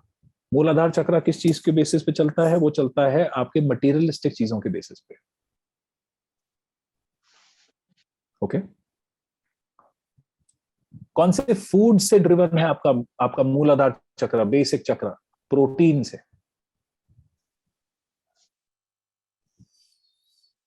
ठीक है, ऐसे ही अलग अलग चक्रास हैं जो अलग अलग खाद्य पदार्थ से संचालित होते हैं या स्टिमुलेट होते हैं या काम करते हैं। ये चार चीज तो क्या था? Stimulus, nourishment. स्टिमुलस नहीं तो नरिशमेंट का कोई फायदा नहीं। अगर आपने फिजिकल एक्टिविटी नहीं करी, कुछ भी खाओगे वो मोटापा ही करेगा, वो आपकी मसल को यूज करने में हेल्प नहीं करेगा। क्योंकि बॉडी का एक रूल है, एक सिद्धांत है, इसको भी समझ लें आप वेलबींग के लिए। यूज इट और लूज इट। 60 या 70 या 80 या 90 की उम्र का मतलब ये नहीं है कि हम चल ना पाए, हमारे गठिया बाग हो जाए, बल्कि आर्थराइटिस, या हमारे जोड़ों को रिप्लेसमेंट की जरूरत पड़े। आपके रिप्लेसमेंट की अगर जरूरत पड़ती तो भगवान आपके साथ एक स्पेयर भी भेजता, उसने भेजा नहीं है। ठीक है, तो कहीं ना कहीं हम मेडिकल प्रोफेशन वाले उस चीज का फायदा उठा रहे हैं। आपको बोलते नहीं नहीं नहीं ये तो चल नहीं पाओगे। अरे आपकी बॉडी की क्षमता है आपको ठीक करने की।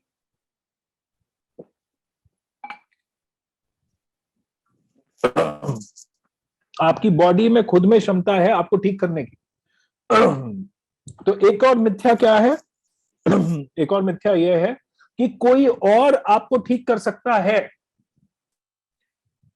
मैं being a doctor, having work with so many people, मैं आपको बता रहा हूं ये बात आज, कोई भी आपको ठीक नहीं कर सकता जब तक हम खुद ना चाहे। हाँ जी, कौन ठीक कर सकता है फिर आपको? हम अपना खुद। दिमाग खुद। आपका नहीं, दिमाग नहीं, ये ईगो बोली। दिमाग नहीं, शरीर। ठीक है, मतलब रब की ठीक मदद से। सोचेंगे तभी तो और होगा। ये बहुत बढ़िया, वो आप तब सही सोचोगे जब आप एक मेन चीज अपनी परिभाषा समझ लेंगे। हमारी परिभाषा क्या है? हम कौन है? हम एक स्पिरिचुअल बीइंग है जिसका एक ह्यूमन एक्सपीरियंस है। हम एक human being with a spirit नहीं है, हम एक स्पिरिचुअल बीइंग है जिस। ठीक है, और ये जो फिजिकल सेल्फ है, ठीक है, मेंटल सेल्फ है, इमोशनल सेल्फ है, ये एक चीज पे चलता है और वो उसको क्या कहते हैं? डिसिप्लिन। आपने नोटिस करा होगा कि अगर आप रात को 10 बजे आप यूजुअली 10 बजे सो जाते हैं, तो रात को 10 बजे आंखें बंद होने लग जाती है, करेक्ट है? ठीक है। अगर आप सुबह 5 बजे उठने वाले इंसान हैं, तो सुबह 5 बजे अपने आप चेत खुल जाती है, कई बार अलार्म की भी जरूरत नहीं पड़ती, करेक्ट है? बिल्कुल। अगर आप ज्यादातर 1 बजे खाना खाते हैं दोपहर में, तो फिर दोपहर ही 1 बजे भूख लगने चालू हो जाती है, करेक्ट है? बिल्कुल। ठीक है। तो ये डिसिप्लिन को अगर आप इसको रिस्पेक्ट करेंगे, तो आपकी बॉडी, आपकी फिजिकल वेलबींग में बहुत मदद मिलेगी, आपकी मेंटल वेलबींग में बहुत मदद मिलेगी, आपकी इमोशनल वेलबींग में बहुत मदद मिलेगी। अब आप ये बोल सकते हैं कि डॉक्टर साहब ऐसे बात तो बहुत लोग करते हैं डिसिप्लिन की, डिसिप्लिन हम अचीव कैसे करें? डिसिप्लिन अचीव बट एक सिंपल तरीके से होता है। किसी चीज की अति नहीं और कोई चीज आप पे हावी नहीं। किसी चीज की अति नहीं और कोई चीज आप पे हावी नहीं।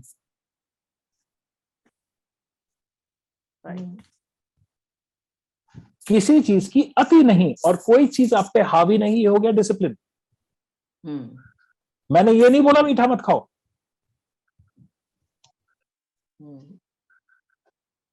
लिमिट में हर चीज Right? ठीक है। ठीक है। और वो लिमिट इंडिविजुअल है। बिल्कुल। वो आपका कौन सा ऑर्गन आपको बता देगा? लिवर,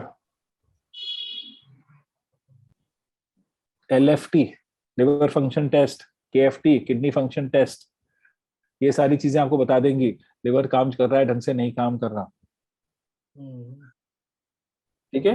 क्योंकि आपकी जो फिजिकल सेल्फ है वो डिसिप्लिन पे निर्धारित है, आपका जो स्पिरिचुअल सेल्फ है वो भी डिसिप्लिन पे निर्धारित है। अगर आप सुबह 7 बजे आप मेडिटेशन या ध्यान लगाने बैठते हैं, क्या आपको पता है जिस स्थान पे अगर बैठते हैं, अगर उसी स्थान पे बैठते हैं, उस स्थान की जो ऊर्जा है, एनर्जी है, वो रेज हो जाती है और उस टाइम पे आपको बेस्ट एक्सपीरियंस मिलेगा मेडिटेशन का।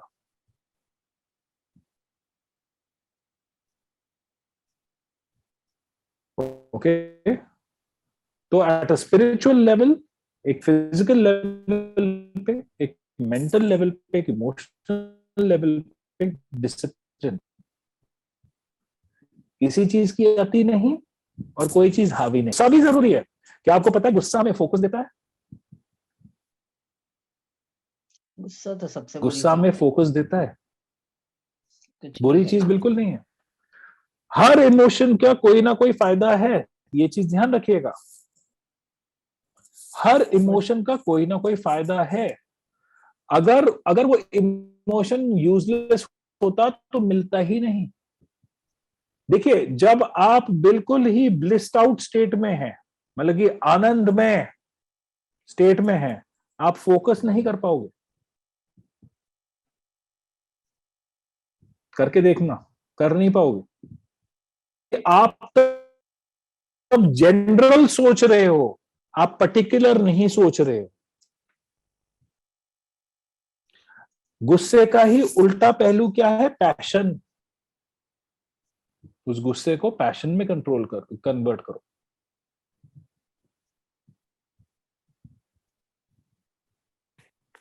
जिस चीज का के बारे में आपको आपको अगर गुस्सा है, वो गुस्सा क्यों है?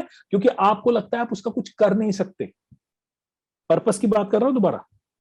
जैसे ही आप गुस्से को पैशन में कन्वर्ट करते हो, अब आप एग्जीक्यूट करोगे तो वो गुस्सा निकल जाएगा।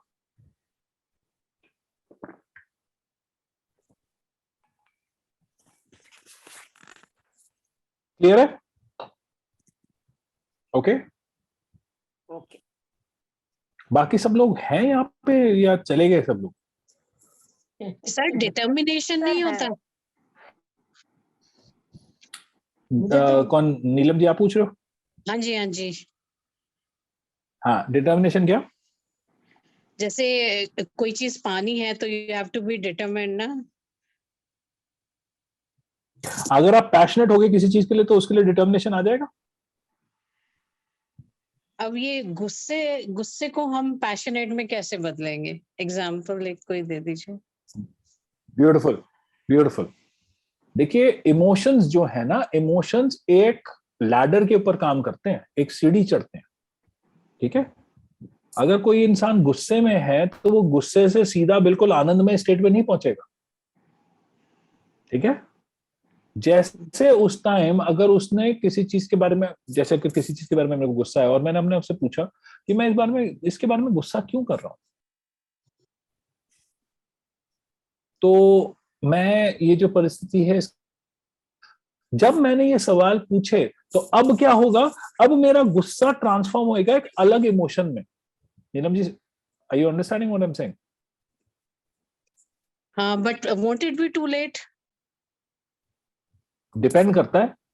अगर आप एक मेडिटेशन करने वाले इंसान हैं तो आप एक्शन में इतनी जल्दी आएंगे ही नहीं, क्योंकि you would know how to create a distance between the stimulus and your response,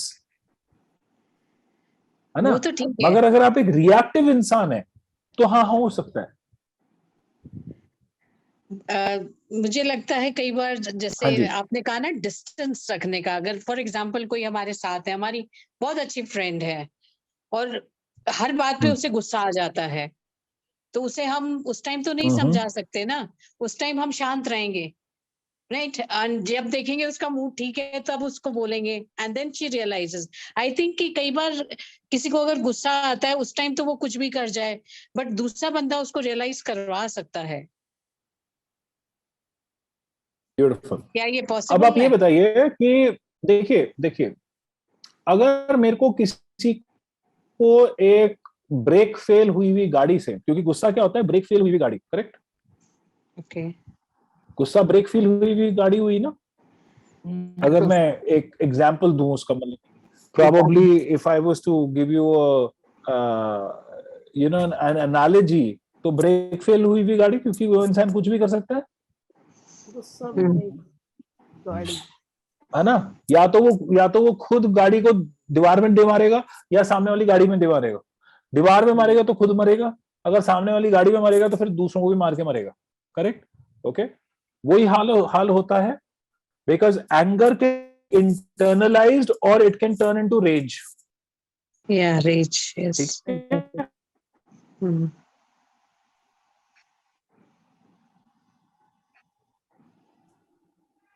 Right? और it can be suppressed, और suppressed होके वो कल लावा की तरह फटेगा, ठीक है ना। ये वगैरह। अब यहाँ पे अगर मुझे सान है उसको बचाना है तो क्या करना है, मेरे को उस गाड़ी के सेम स्पीड पे पहुंचना है, तो तब मैं ये नहीं बोल सकता कि आप ये गलत कर रहे हो, तब मुझे ये कुछ इस टाइप का फील करना पड़ेगा और बोलना पड़ेगा कि मैं देख सकता हूं कि ऐसी सिचुएशन में आपको कितना गुस्सा आ सकता है और ये काफी टफ सिचुएशन है। जैसे ही हम सामने वाले की भाषा बोलते हैं, ऑटोमेटिकली जिसको हम एम्पथाइज भी बोलते हैं, कंपैशनेट होना भी बोलते हैं, अब वो इंसान समझेगा कि अच्छा ठीक है, मैं पागल नहीं हूं। और जैसे ही उस इंसान ने अब ये समझा कि मैं अकेला भी नहीं हूं इस परिस्थिति में, या अकेले भी नहीं हूं, तो अब वो आपकी बात मानने को तैयार होंगे या सुनने को तैयार होंगे। क्यों? क्योंकि आपने उनकी भाषा बोली।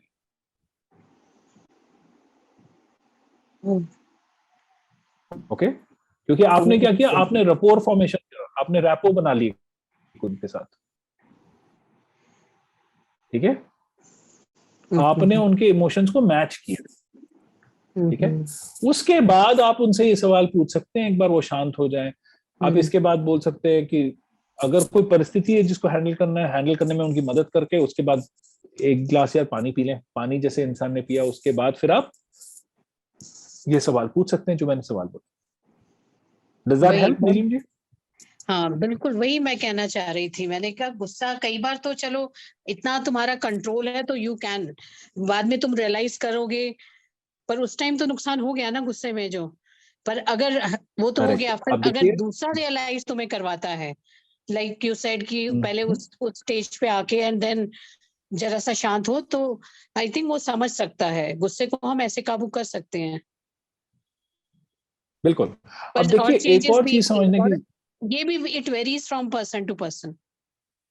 100% it varies from person to person. और एक और चीज समझने की बात है कि यहाँ पे आपको ये भी समझना है कि physical health and all of these things are interconnected, ये आपस में जुड़ी हुई हैं। Liver is the organ of anger. Oh,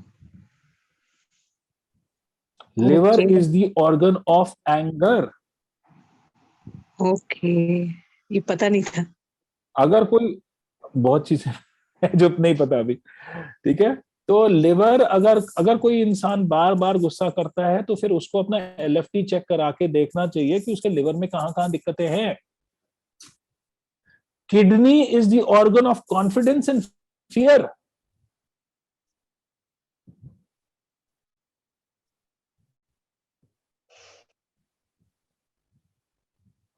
Great.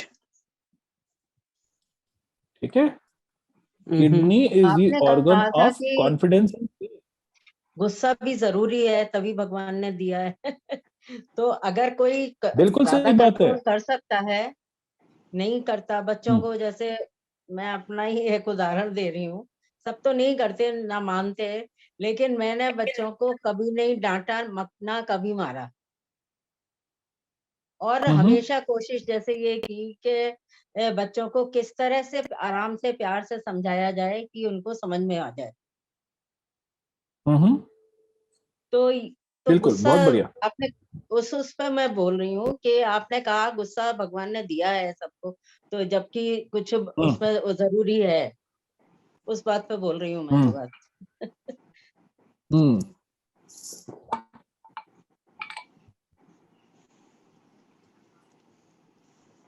एक चीज बताता हूँ निशा जी,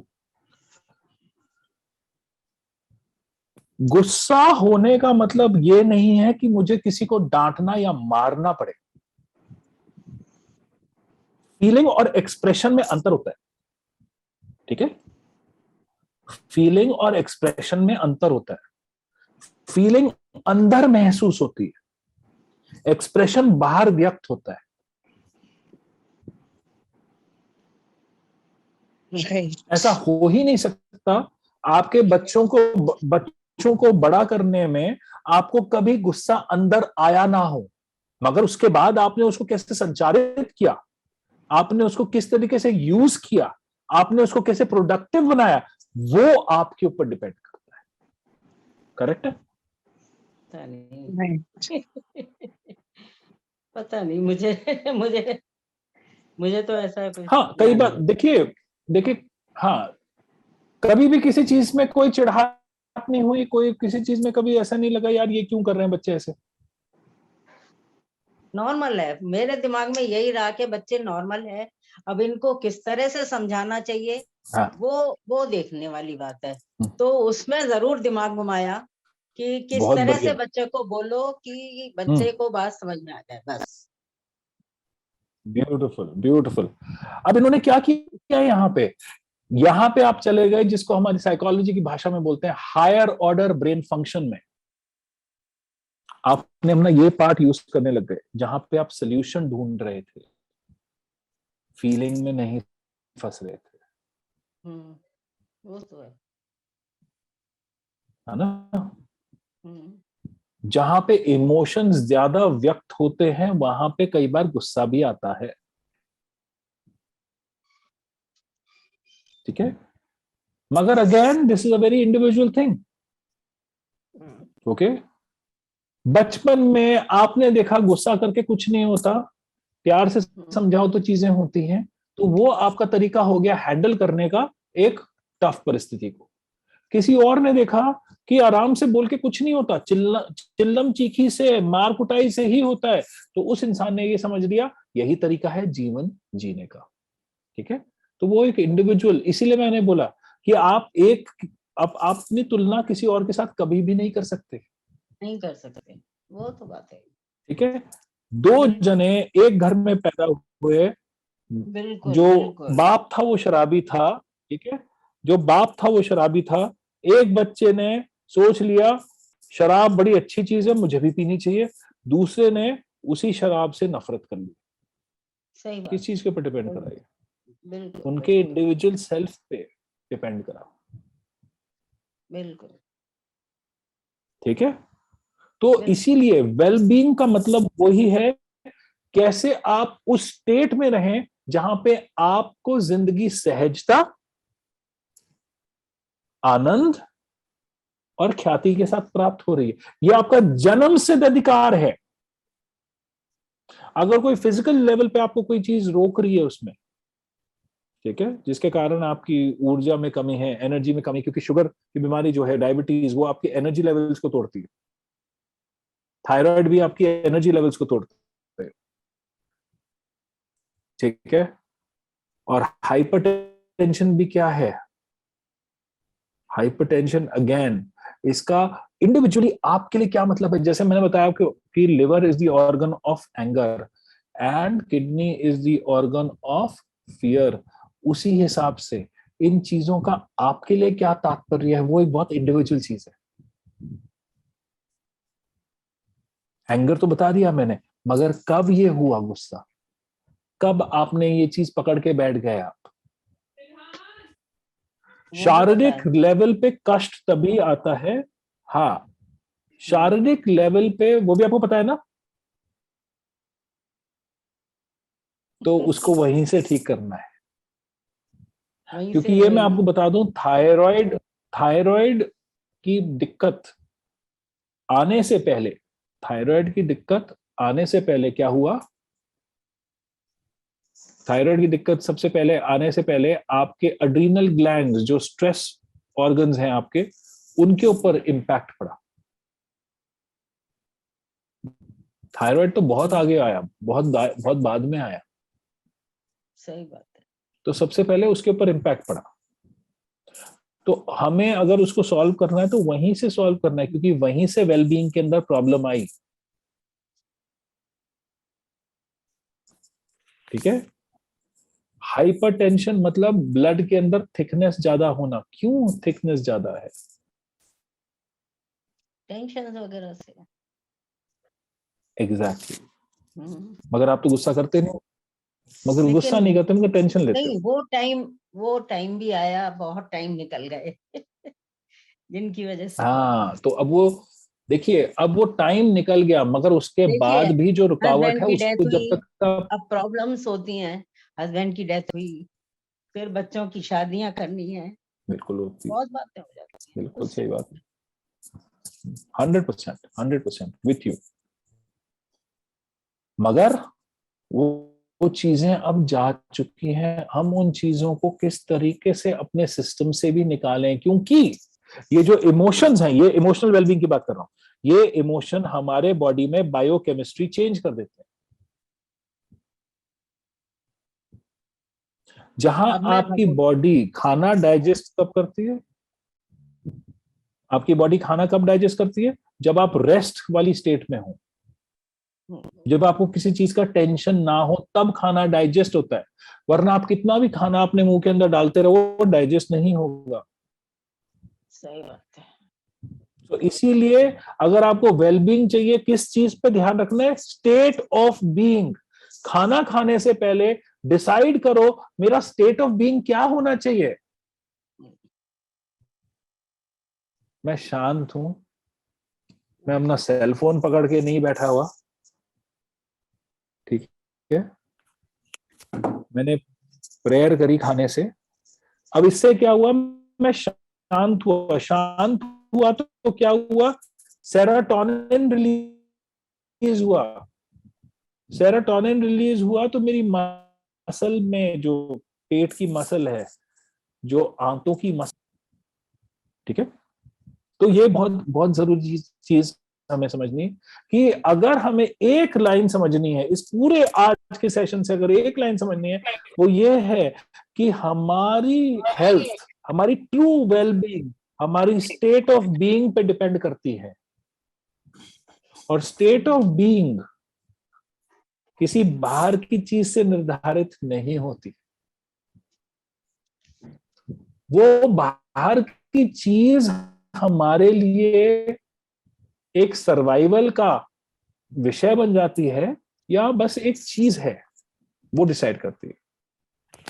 ओके, 4 खंबे क्या है?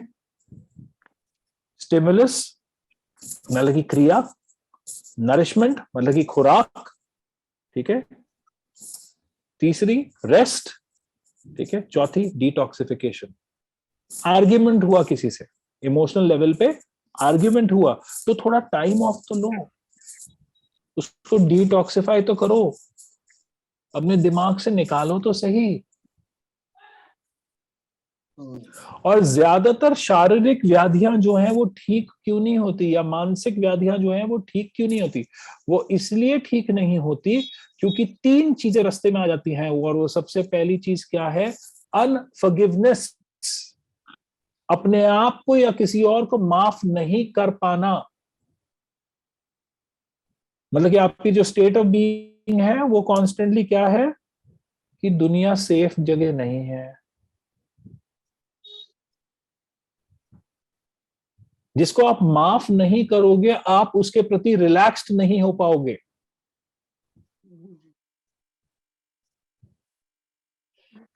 ठीक है, जिसको आप माफ नहीं करोगे, अगर खुद को माफ नहीं कर रहे हो तो आप अपने से उपेक्षा नहीं रख पाओगे।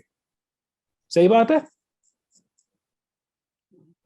क्योंकि आप लोग डिसअपॉइंटेड हो अपने आप से।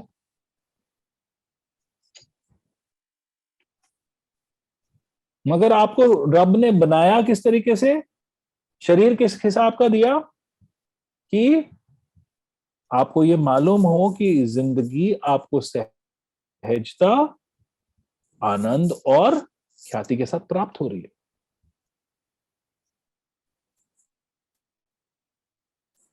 ठीक है, राइट।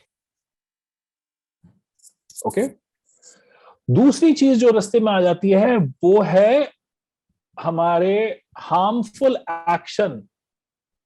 हार्मफुल एक्शन 2 प्रकार के होते हैं। एक तो होता है सेल्फ ग्रेटिफिकेशन या सेल्फ ग्रेटिफाइंग एक्शन, जहां पे हम या तो ज्यादा मटेरियलिस्टिक चीजों का सेवन या इकट्ठा करना चालू कर देते हैं। शॉपिंग करनी है तो शॉपिंग ही करनी है, खाना खाना है तो खाना ही खाना है, दारू पीना है तो दारू भी पीनी है, सिगरेट पीनी है तो सिगरेट ही पीनी है। ठीक है, किसी लड़के को लड़कीबाजी करनी है तो लड़कीबाजी ही करनी है। ठीक है, तो ये हो गया सेल्फ ग्रेटिफिकेशन में मटेरियलिज्म। ठीक है, इसी के अंदर दूसरी चीज क्या होती है? दूसरी चीज होती है जहां पे हम ये दिखाने के लिए सेल्फ ग्रेटिफिकेशन कर रहे हैं, हम दोबारा ये दिखाने के लिए कि मैं बहुत ही अच्छा इंसान हूं, हम कोई चीज कर रहे हैं। हम अंदर से अपने बारे में फील नहीं करते, मगर हम दर्शाने के लिए, सामने वाले ने देखा तो चल मैंने दान कर दिया, नहीं देखा नहीं किया, मेरी प्रवृत्ति नहीं है, मेरा नेचर नहीं है, मगर मैं दिखाता हूं। ये सेल्फ ग्रेटिफिकेशन है। ये अपने आप को बहलाने के तरीके हैं।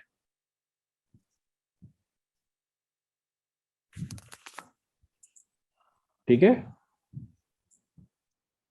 ओके।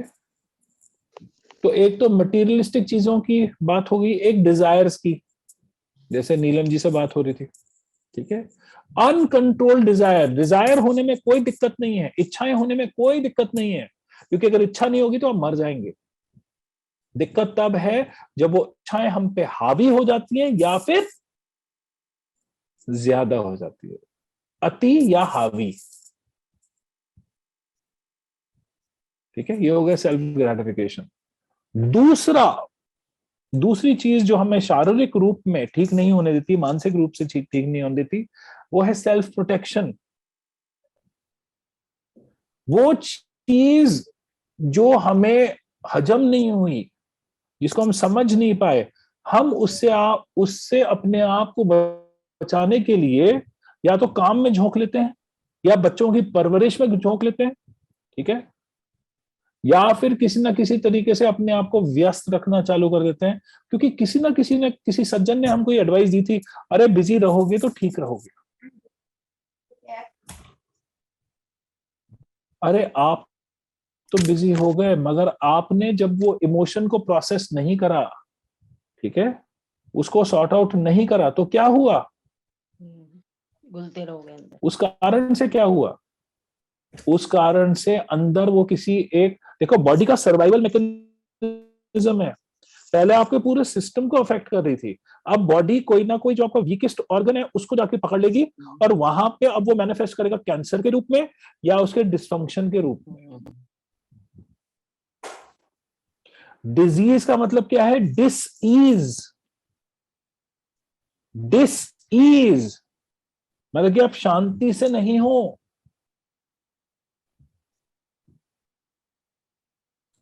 तो इसीलिए आपको अंदर जाके देखना पड़ेगा वो मेरी शांति कब भंग हुई।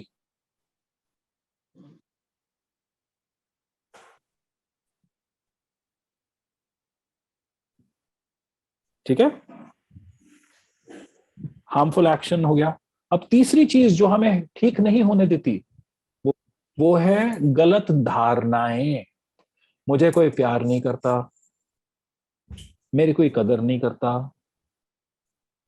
मैंने तो बच्चे बच्चे पैदा कर दिए, मेरी कोई जरूरत नहीं है, मैं यूजलेस हूं, अरे मैं तो बूढ़ी हो चुकी हूं, बूढ़ा हो चुका हूं, अब तो मैं क्या कर लूं। ये गलत धारणाएं हैं, क्योंकि आप यहां पे ये भूल गए कि आप एक स्पिरिचुअल बीइंग हो जो एक ह्यूमन एक्सपीरियंस कर रहा है। स्पिरिट तो कभी ओल्ड होता ही नहीं है, इसलिए ये धारणाएं गलत है। Negative thinking. हाँ जी, मेरे को तो सब यहाँ पे चीट करने के लिए बैठे हैं। लोग तो मौका ढूंढते हैं यार किस तरीके से मेरा उल्लू बना दे या किसी का भी उल्लू बना दे। गंदे हैं लोग, अच्छे नहीं है। ये डॉक्टर का भी कोई ना कोई मोटिव होएगा, ये क्यों कर रहा है, इतना टाइम क्यों लगा रहा है, पागल है, या तो पागल है या कोई मोटिव है। अच्छे तो लोग हो ही नहीं सकते। जब आप अपने एनवायरनमेंट को अच्छा नहीं समझ सकते तो आप कौन सी स्टेट में रहोगे? सर्वाइवल में रहोगे, थ्राइवल में रहोगे? सर्वाइवल में रहोगे, खाना कैसे डाइजेस्ट करोगे भैया?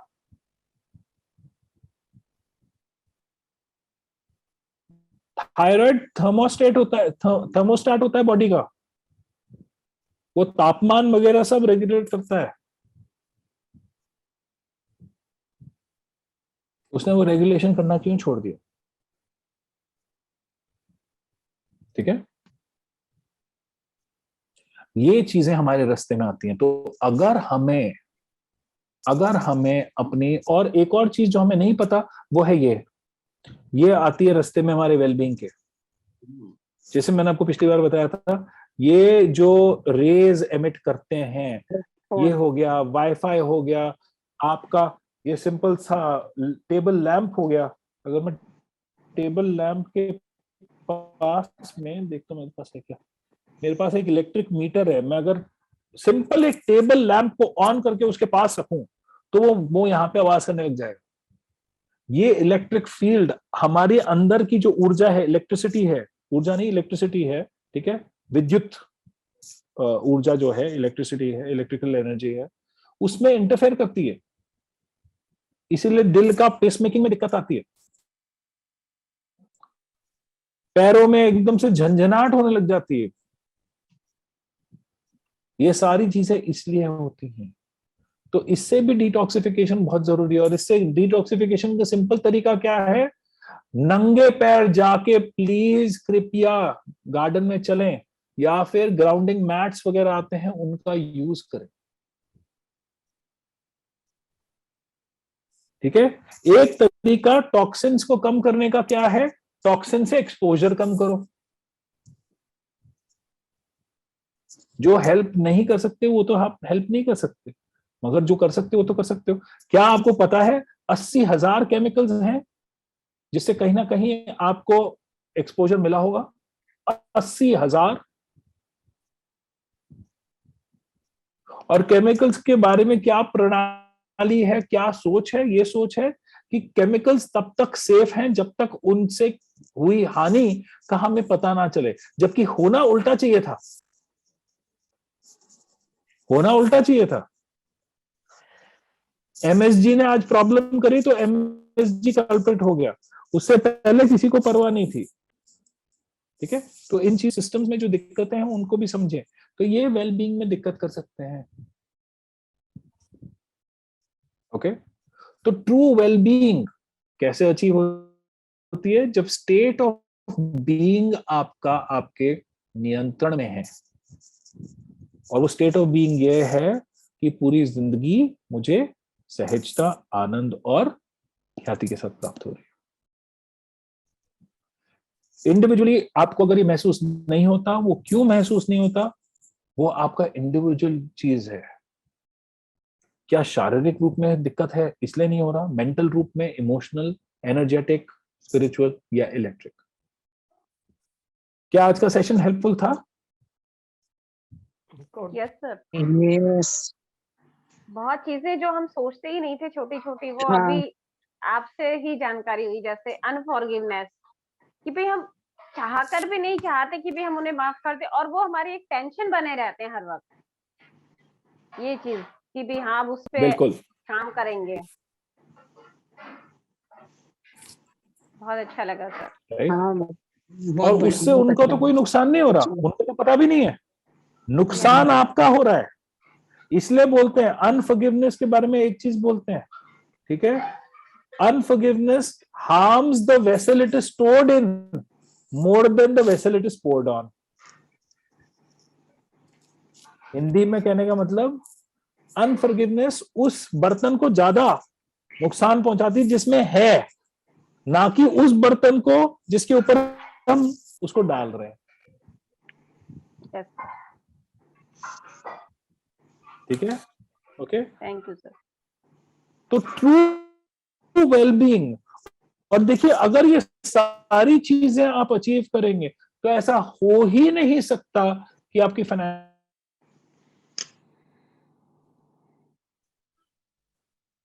क्योंकि भगवान ने हमें जूझने के लिए पैदा नहीं करा है। अगर हम आज जूझ रहे हैं तो अपनी कहीं ना कहीं तीन चीजें, लास्ट चीज बोलूंगा, तीन चीजें जरूरी है अपनी अपनी जिंदगी अच्छी तरीके से जीने के लिए, सहजता और आनंद और ख्याति के साथ। क्या? सबसे पहली चीज श्रद्धा, फेथ, किसी भी चीज में। दूसरा कंसिस्टेंसी, और तीसरा धैर्य, पेशेंस। ये तीन चीज आपने अपने साथ रखी, यकीनन आपकी विजय होगी, उसमें कोई डाउट नहीं है।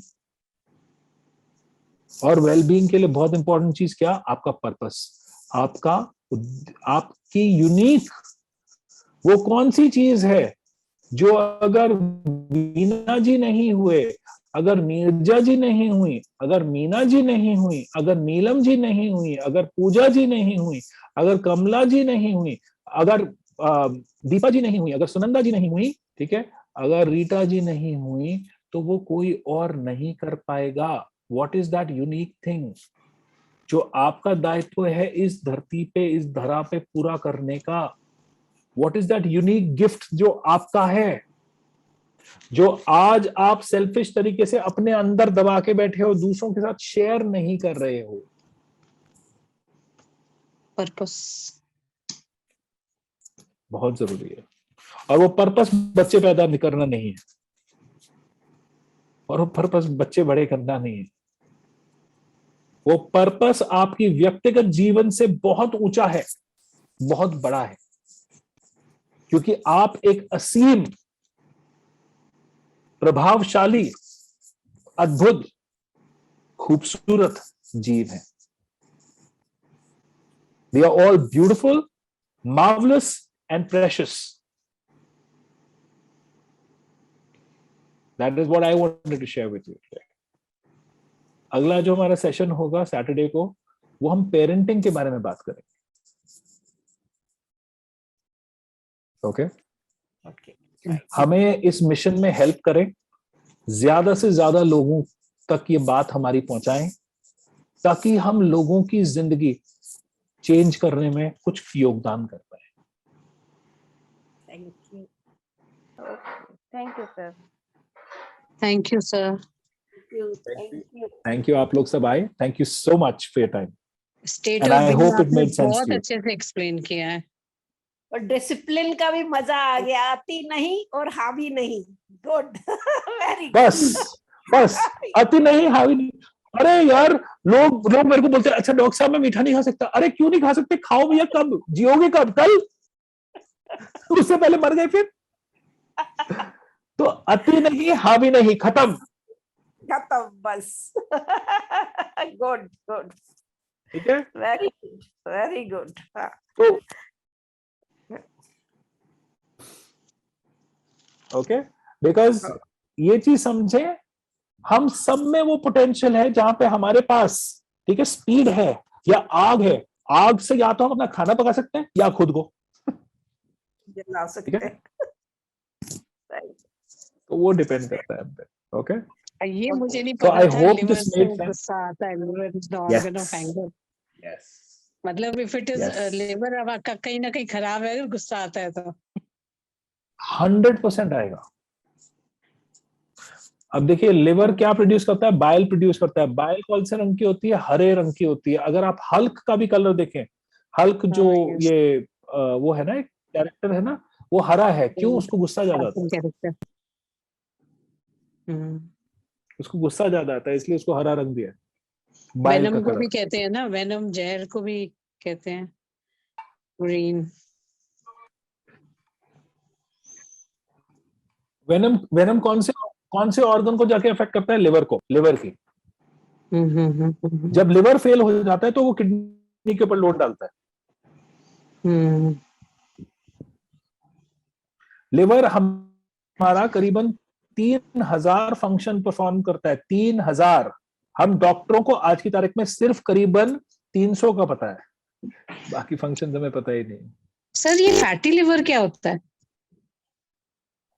फैटी लिवर, देखिए, जब एक्सेसिव फैट डिपॉजिट हो जाता है लिवर के अंदर, जिसको लिवर डिटॉक्सिफाई नहीं कर पा रहा, तो वो फैटी लिवर हो जाता है। क्योंकि लिवर क्या करता है, अपने ग्लोब्यूल्स के अंदर, ठीक है, वो उस फैट को, ताकि वो फैट शरीर के रक्त के अंदर घूमे नहीं और इसलिए दिक्कतें पैदा ना करे, इसलिए वो स्टोर कर लेता है अपने अंदर।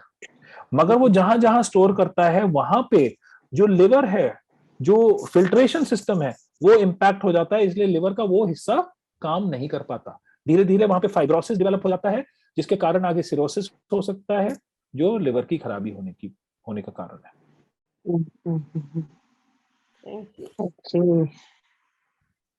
Thank you so much. ठीक है, please go ahead and spread the word, help us. देखिए, हमारा मिशन है 100 करोड़ भारतीय लोग, 100 करोड़। ओके, हेल्प कीजिए हमारी, ठीक है। Thank you so much for your time. जय thank Hind. You sir, thank you, Thanks everyone. Thank you. जय हिंद। जय हिंद। Yes.